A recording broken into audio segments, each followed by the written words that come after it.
예수께서 다시 바닷가에서 가르치시니 큰 무리가 모여들거늘 예수께서 바다에 떠 있는 배에 올라 앉으시고 온 무리는 바닷가 육지에 있더라. 이에 예수께서 여러 가지를 비유로 가르치시니 그 가르치시는 중에 그들에게 이르시되 들으라. 씨를 뿌리는 자가 뿌리러 나가서 뿌릴새 더러는 길가에 떨어짐에 새들이 와서 먹어버렸고 더러는 흙이 얕은 돌밭에 떨어짐에 흙이 깊지 아니하므로 곧 싹이 나오나 해가 돋은 후에 타서 뿌리가 없으므로 말랐고 더러는 가시떨기에 떨어짐에 가시가 자라 기운을 막음으로 결실하지 못하였고 더러는 좋은 땅에 떨어짐에 자라 무성하여 결실하였으니 30배나 60배나 100배가 되었느니라 하시고 또 이르시되 들을 귀 있는 자는 들으라 하시니라. 예수께서 홀로 계실 때에 함께한 사람들이 12 제자와 더불어 그 비유들에 대하여 물으니 이르시되 하나님 나라의 비밀을 너희에게는 주었으나 외인에게는 모든 것을 비유로 하나니 이는 그들로 보기는 보아도 알지 못하며 듣기는 들어도 깨닫지 못하게 하여 돌이켜 죄 사함을 얻지 못하게 하려 함이라 하시고 또 이르시되 너희가 이 비유를 알지 못할진대 어떻게 모든 비유를 알겠느냐. 뿌리는 자는 말씀을 뿌리는 것이라. 말씀이 길가에 뿌려졌다는 것은 이들을 가리킴이니 곧 말씀을 들었을 때 사탄이 즉시 와서 그들에게 뿌려진 말씀을 빼앗는 것이요 또 이와 같이 돌밭에 뿌려졌다는 것은 이들을 가리킴이니 곧 말씀을 들을 때 즉시 기쁨으로 받으나 그 속에 뿌리가 없어 잠깐 견디다가 말씀으로 인하여 환난이나 박해가 일어나는 때에는 곧 넘어지는 자요 또 어떤 이는 가시떨기에 뿌려진 자니 이들은 말씀을 듣기는 하되 세상의 염려와 재물의 유혹과 기타 욕심이 들어와 말씀을 막아 결실하지 못하게 되는 자요 좋은 땅에 뿌려졌다는 것은 곧 말씀을 듣고 받아 30배나 60배나 100배의 결실을 하는 자니라. 또 그들에게 이르시되 사람이 등불을 가져오는 것은 말 아래에나 평상 아래에 두려 함이냐 등경 위에 두려 함이 아니냐. 드러내려 하지 않고는 숨긴 것이 없고 나타내려 하지 않고는 감추인 것이 없느니라. 들을 귀 있는 자는 들으라. 또 이르시되 너희가 무엇을 듣는가 스스로 삼가라. 너희의 헤아리는 그 헤아림으로 너희가 헤아림을 받을 것이며 더 받으리니 있는 자는 받을 것이요 없는 자는 그 있는 것까지도 빼앗기리라. 또 이르시되 하나님의 나라는 사람이 씨를 땅에 뿌림과 같으니 그가 밤낮 자고 깨고 하는 중에 씨가 나서 자라되 어떻게 그리 되는지를 알지 못하느니라. 땅이 스스로 열매를 맺되 처음에는 싹이요 다음에는 이삭이요 그 다음에는 이삭의 충실한 곡식이라. 열매가 익으면 곧 낫을 대나니 이는 추수 때가 이르렀음이라. 또 이르시되 우리가 하나님의 나라를 어떻게 비교하며 또 무슨 비유로 나타낼까. 겨자씨 한 알과 같으니 땅에 심길 때에는 땅 위의 모든 씨보다 작은 것이로되 심긴 후에는 자라서 모든 풀보다 커지며 큰 가지를 내나니 공중의 새들이 그 그늘에 깃들일 만큼 되느니라. 예수께서 이러한 많은 비유로 그들이 알아들을 수 있는 대로 말씀을 가르치시되 비유가 아니면 말씀하지 아니하시고 다만 혼자 계실 때 그 제자들에게 모든 것을 해석하시더라. 그날 저물 때에 제자들에게 이르시되 우리가 저편으로 건너가자 하시니 그들이 무리를 떠나 예수를 배에 계신 그대로 모시고 가매 다른 배들도 함께 하더니 큰 광풍이 일어나며 물결이 배에 부딪혀 들어와 배에 가득하게 되었더라. 예수께서는 고물에서 베개를 베고 주무시더니 제자들이 깨우며 이르되 선생님이여 우리가 죽게 된 것을 돌보지 아니하시나이까 하니 예수께서 깨어 바람을 꾸짖으시며 바다더러 이르시되 잠잠하라 고요하라 하시니 바람이 그치고 아주 잔잔하여지더라. 이에 제자들에게 이르시되 어찌하여 이렇게 무서워하느냐. 너희가 어찌 믿음이 없느냐 하시니 그들이 심히 두려워하여 서로 말하되 그가 누구이기에 바람과 바다도 순종하는가 하였더라. 아멘. 마가복음 4장은 씨 뿌리는 비유, 등불의 비유, 또한 자라나는 씨 비유, 겨자씨 비유 등 다양한 비유를 들어 예수님께서 제자들과 군중들에게 하나님 나라에 대하여 말씀하고 있습니다. 마지막 부분에서는 바람과 바다를 잠잠하게 하는 능력을 나타내 보이십니다. 마가복음 4장에 기록된 말씀 중에서 3절부터 20절에 기록된 씨 뿌리는 비유에 대하여 나누고자 합니다. 먼저 3절부터 9절까지는 네 가지 종류의 땅에 떨어진 씨에 대하여 말씀하시고 10절부터 20절까지는 그 비유를 설명하고 있습니다. 예수님은 비유를 통해서 이 세상에는 네 종류의 마음밭이 있음을 가르치셨습니다. 첫 번째는 길가와 같은 밭입니다. 길가는 밭과 밭 사이에 길게 나 있는 단단한 농로를 의미합니다. 이런 길가와 같은 마음밭이란 사람들의 발길이 잦아 단단해진 길가처럼 수많은 철학이나 이론, 기타 유전들 때문에 심히 교만해져 있어 그 단단하게 굳어진 마음을 말씀하고 있습니다. 이런 마음의 말씀이 전해지면 아무런 반응을 하지 않고 무관심하며 냉담하기에 사단이 직간접적으로 역사하여 그의 심령에서 말씀의 씨앗을 흔적조차 없이 제거해버리고 마는 그러한 마음밭입니다. 두 번째는 흙이 얕은 그런 돌밭 같은 마음밭입니다. 돌이 많은 밭이 아니라 바위 위에 흙이 얇게 깔린 밭을 말합니다. 이러한 밭에 씨가 떨어지면 지열로 인해서 싹이 빨리 나게 되지만 또 금방 죽어버리고 맙니다.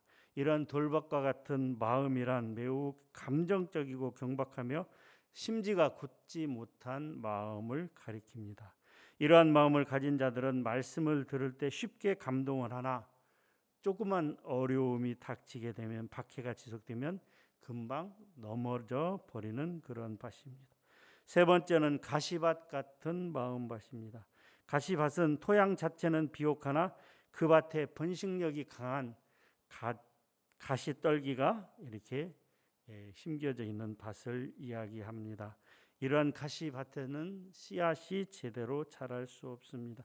즉 세상의 염려와 재물의 유혹과 기타 욕심이 들어와 말씀이 자라지 못하기 때문에 열매를 맺을 수가 없습니다. 네 번째는 좋은 땅 같은 마음밭입니다. 좋은 땅이라고 하는 것은 앞서 언급한 그러한 단단한 길가와 같은 밭이라든지 혹은 돌짝 같은 밭이라든지 가시떨기가 심겨진 가시밭이라든지 이런 상태가 아니라 잘 규경된 밭을 이야기합니다. 이런 마음밭에 말씀의 씨앗이 뿌려지면 말씀은 역동적으로 역사하여 그 심령으로 하여금 신앙의 열매를 맺도록 함으로 30배, 60배, 100배의 열매를 거두게 합니다. 사랑하는 성도 여러분, 우리의 마음밭이 이런 옥토와 같은 밭이 되어야 합니다. 그러면 어떻게 하면 그렇게 될 수 있을까요? 어떻게 하면 우리의 마음밭이 이런 옥토처럼 변해서 하나님의 말씀을 들을 때마다 감동이 되고 그 말씀이 우리 안에서 역사하여 놀라운 기적이 일어나고 온전한 하나님의 말씀으로 나아가는 밭이 될까요? 그 전에 우리는 이 시간 이 말씀을 통해서 한번 돌아봤으면 좋겠습니다. 여러분들의 밭은, 여러분들의 마음밭은 지금 어떠한 상태입니다. 하나님의 말씀을 받을 때 그 말씀이 마음에 착착착 새겨지고 그래서 성령 하나님께서 우리 마음밭에 역사하여 그렇게 놀라운 은혜의 충만함이 있는 그런 밭으로 변하게 될까요? 가장 중요한 것은 비가 내려야 된다라고 하는 것입니다. 여러분 지금 밖에 봄비가 내리고 있습니다.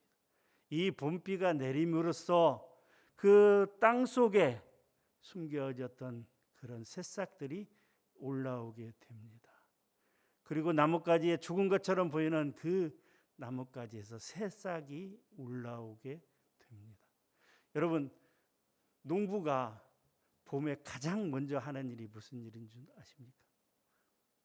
농사를 한 6, 7년 지어봐서 아는데, 농부가 가장 먼저 하는 일은 그 논에 물을 대는 일이에요. 겨우내 그 단단했던 그 땅을, 그 논을 규경하기 위해서 가장 먼저 해야 되는 일은 논에 물을 대는 거예요.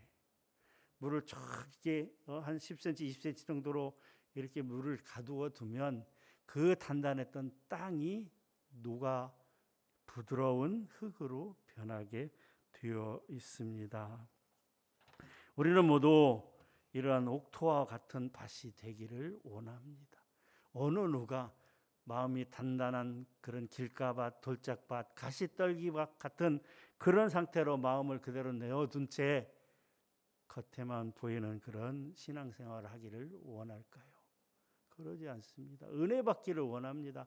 하나님의 말씀이 우리 마음에 새겨져서 역사의 그런 일들이 일어나기를 원하는 것입니다. 그런데 가장 중요한 것은 농부가 처음 그 농사를 짓기 위해서 물을 잡아서 물을 가두어 두고 있는 것처럼, 그래서 그 물이 가두어진 그 흙이, 그 논이 부들부들한 흙으로 변해서 트랙터로 논을 갈기에, 지금은 트럭되지만 옛날에는 그런 기계가 없으니까 괭이로 삽으로 논을 뒤집기에 굉장히 편하다라고 하는 것입니다. 아무리 단단한 밭이라도 비가 내리면 그 굳어진 땅이 풀려서 부들부들해지는 것처럼 우리의 굳은 마음이 풀려주기 위해서는 우리의 마음에 단비가 내려야 됩니다. 은혜의 단비가 내려야 됩니다. 또한 회개의 눈물로 굳은 땅을 적셔야 되는 것입니다. 시편 126편 5절에서 6절 말씀, 눈물을 흘리며 씨를 뿌리는 자는 기쁨으로 거두리로다. 울며 씨를 뿌리러 나간 자는 반드시 기쁨으로 그 곡식단을 가지고 돌아오리로다. 사랑하는 성도 여러분, 우리는 하나님 앞에 회개의 눈물을 흘려야 됩니다. 우리의 굳은 마음이 녹아내리고 우리의 굳은 마음이 부드러워질 수 있는 유일한 길은 바로 우리가 하나님 앞에 눈물을 흘려야 되는 것입니다. 그런데 지금의 상황을 보면 저를 포함해서 우리 모두가 너무도 단단해져 있는데 우리의 마음이 단단해져 있다는 사실조차도 모르고 있다라고 하는 것입니다. 신앙생활을 한다면서 하나님을 믿는다고 하면서 내가 지금 어떤 상태인지도 모른다는 게 문제예요. 그저 내 몸 하나, 내 육신 하나 편하면 그것으로 만족하고 있다라고 하는 것이에요. 내 이웃을 내 몸과 같이 사랑하라 말씀하신 그 하나님, 우리의 이웃이 어렵고 힘든 처지에 빠져 있는데도 불구하고 나몰라라 하고 있다라고 하는 거예요. 그냥 내 몸 하나 편하면, 내 가족 하나 문제 없으면, 참으로 안타까운 현실입니다. 사랑하는 성도 여러분, 그래도 이 새벽에 나온 우리 성도님들은 하나님 앞에 은혜 받기를 위해서, 우리의 마음이 옥토처럼 변하기를 위해서 늘 기도하는 그런 성도님들이라고 생각되어집니다. 하나님 앞에 눈물을 흘려야 됩니다. 하나님 앞에 은혜의 단비를 내려달라고 하나님 앞에 부르짖어 기도해야 됩니다. 혹시 내 몸 하나 편한 것이 아니고 내 주변에 같이 함께하는 우리 성도님들 중에 정말 어려움을 겪고 있는 성도들 없는지 돌아보면서 그들과 같이 눈물을 흘릴 줄 아는 부드러운 땅을 가진, 부드러운 마음밭을 가진 성도들이 돼야 됩니다. 돌아봅시다. 먼저 나 자신을 돌아보고 내가 하나님 앞에 바로 섰는지 돌아보고 내 주변에 어려운 이웃은 없는가, 그들이 왜 그렇게 눈물을 흘리고 있는지 살펴보면서 그들과 같이 손 붙잡고 울어줄 수 있는 하나님 앞에 이 성도의 마음을 풀어주시옵소서. 이 어려움을 하나님 고쳐주시고 낫게 하여 주시옵소서라고 기도하는 우리 성도님들이 되시기를 주님의 이름으로 간절히 부탁드립니다. 하나님 감사합니다. 이 시간 하나님 귀한 말씀 들었습니다. 땅에 뿌려지는 그러한 씨의 비유를 통해서 이 세상에 네 가지의 마음밭이 있다고 들었습니다. 하나님 지금 나의 상태는 어떻습니까? 하나님 돌이키게 하시고 회개하게 하시고 하나님 나뿐만이 아니라 내 이웃의 어려움을 돌아보며 눈물로 기도할 수 있는 우리 모두가 되게 하여 주시옵소서. 그리하여 우리의 마음밭이 옥토가 되어 하나님 말씀이 뿌려질 때마다 30배, 60배, 100배의 열매를 맺는 놀라운 은혜가 있기를 원합니다. 주님 도와주시고 인도하여 주시옵소서. 감사합니다. 예수님의 이름으로 기도하옵나이다. 아멘.